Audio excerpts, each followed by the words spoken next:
ولا تتبعوا خطوات الشيطان إنه لكم عدو مبين صدق اللہ العظیم۔ محترم بزرگوں، جو آیت کریمہ تلاوت کی ہے اس میں پروردگار عالم ہمیں یہ حکم دیتے ہیں کہ ایمان والو تم اسلام میں پورے داخل ہو جاؤ اور شیطان کے نقش قدم پر مت چلو، اس لیے کہ شیطان تمہارا کھلا ہوا دشمن ہے۔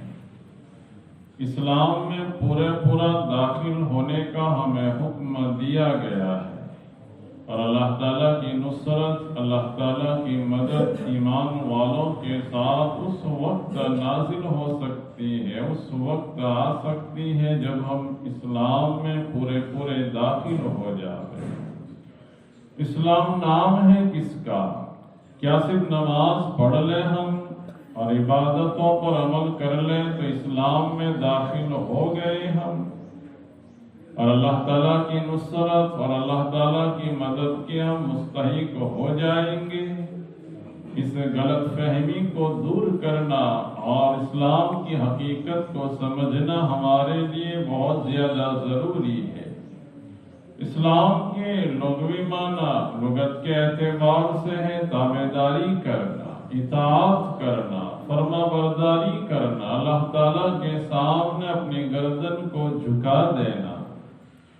لیکن شریعت اسلام کی جو تعریف، اسلام کی جو واقعہ بیان کرتی ہے وہ یہ ہے کہ شریعت جو بتاتی ہے اسلام چند چیزوں کے مجموعے کا نام ہے۔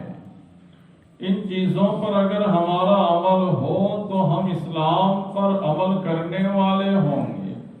اگر ان چیزوں میں سے کسی ایک پر عمل ہے، دو چیزوں پر عمل ہے تو ہم پورے اسلام میں داخل نہیں ہوئے۔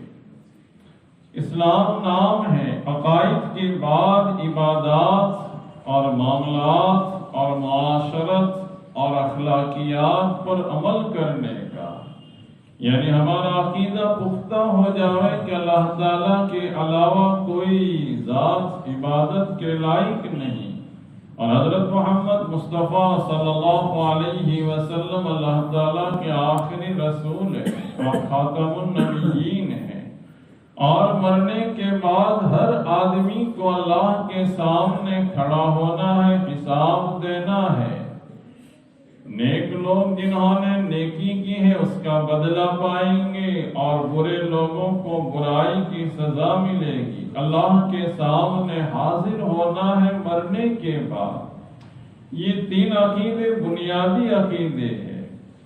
اس کے بعد عبادات اور معاملات اور معاشرت اور اخلاقیات۔ عبادات جیسے نماز ہم پڑھتے ہیں، روزے ہم رکھتے ہیں، زکوٰۃ ادا کرتے ہیں،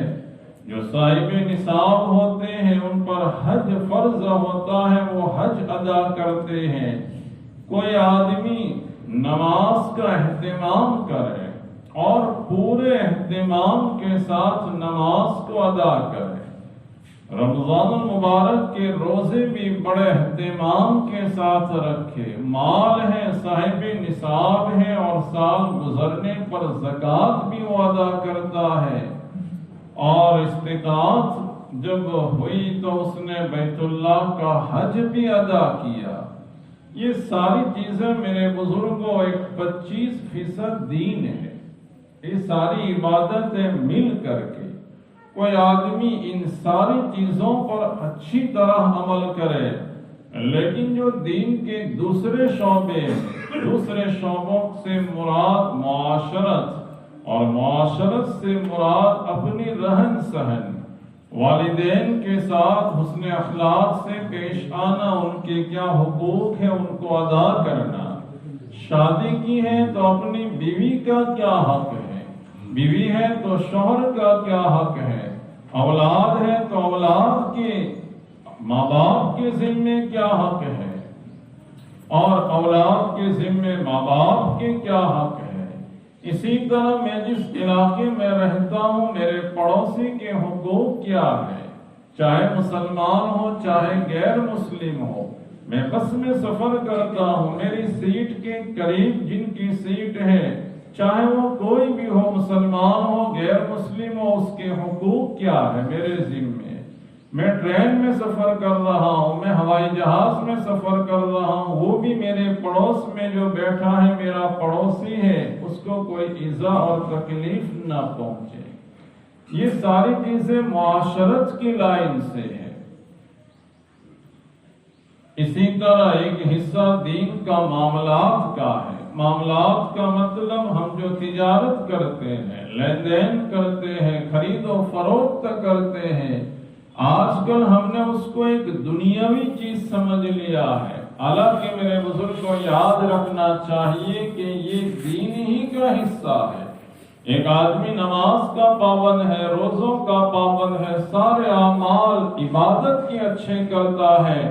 لیکن معاملات میں وہ گڑبڑ کر رہا ہے، اپنی تجارت میں دھوکہ دے رہا ہے، جھوٹ بول رہا ہے، اور جھوٹ بولنے کو، دوسرے کو بنانے کو اپنی عقل مندی اور ہوشیاری سمجھ رہا ہے، تو یہ آدمی فائدے میں نہیں، خسارے میں اور نقصان میں۔ اور پیارے آقا حضرت محمد مصطفیٰ صلی اللہ علیہ وسلم نے احادیث مبارکہ میں بڑی رہبری فرمائی، جیسے نماز کے مسائل بیان فرمائے، روزے کے مسائل بیان فرمائے، زکوٰۃ اور حج کے مسائل بیان فرمائے، اسی طرح تمہیں تجارت کس طرح کرنی ہے، لین دین کیسا ہونا چاہیے، بلکہ آپ نے فرمایا تاجر الصدوق مع النبیین والصدیقین والشہداء والصالحین، سچا اور امانت دار تاجر تو کل قیامت کے دن حضرات انبیاء کرام، صدیقین اور شہداء کے ساتھ ہوگا۔ تجارت کرتا ہے لیکن سچ بولتا ہے، دھوکہ نہیں دیتا، تو اس تاجر کے بارے میں اللہ کے رسول صلی اللہ علیہ وسلم یہ وعدہ بیان فرما رہے، بشارت دے رہے ہیں، تم اس کو دنیاوی چیز مت سمجھنا، تم کل قیامت کے دن حضرات انبیاء کرام کے ساتھ، صدیقین، شہداء اور صالحین کی جماعت کے ساتھ ہوں گے۔ جیسے کوئی کرائے کے اوپر دکان لے، کرائے کے اوپر مکان لے اور اس میں اچھی طرح سے پیش آوے، جھوٹ اور دغابازی اور دھوکہ نہ ہو، تو یہ کرائے کے لین دین جس کو ہم دنیاوی چیز سمجھ رہے ہیں وہ بھی عبادت ہوگی۔ آدمی تجارت میں لگا ہے، اس کی نیت یہ ہے کہ میں جو کماؤں، جو میں حاصل کروں، اس سے میرے بیوی بچوں کا نفقہ اور خرچہ میں ادا کروں، پورا کروں، کسی کے سامنے ہاتھ پھیلانے کی نوبت نہ آوے، تو یہ تجارت کرنا 1 گھنٹہ، 2 گھنٹہ، 5 گھنٹہ اس کا دین ہو جائے گا۔ پیارے آقا حضرت محمد مصطفیٰ صلی اللہ علیہ وسلم نے اس کی فضیلت بیان فرماتے ہوئے ارشاد فرمایا،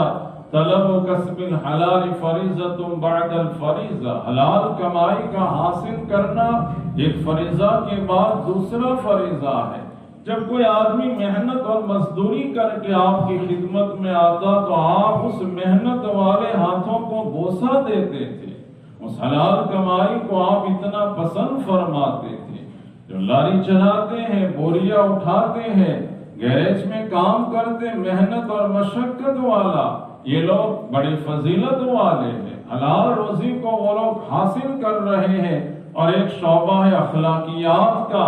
کہ اچھے اخلاق ہمارے اندر پیدا ہو، حسد نہ ہو، کینہ نہ ہو، غیبت نہ ہو، برائی نہ ہو، یہ تو اسلام کے ان شعبوں کا تعارف ہے۔ ان میں سے ایک عبادت کے اعتبار سے جو میں نے عبادت کے بعد معاشرت کا ذکر کیا، کس طرح رہنا ہے، ماں باپ کے حقوق، بیوی بچوں کے حقوق کیا ہے، اس میں ایک اہم شعبہ ہے وراثت کا، کہ جب وفات ہو جاوے اور مرحوم جو مال چھوڑ کر کے گئے ہیں تو شریعت میں اس کی حقیقت کیا ہے، اس کو انشاءاللہ آئندہ ذکر کیا جائے گا۔ اللہ تعالی ہمیں اس کی حقیقت پر عمل کی توفیق عطا فرمائے۔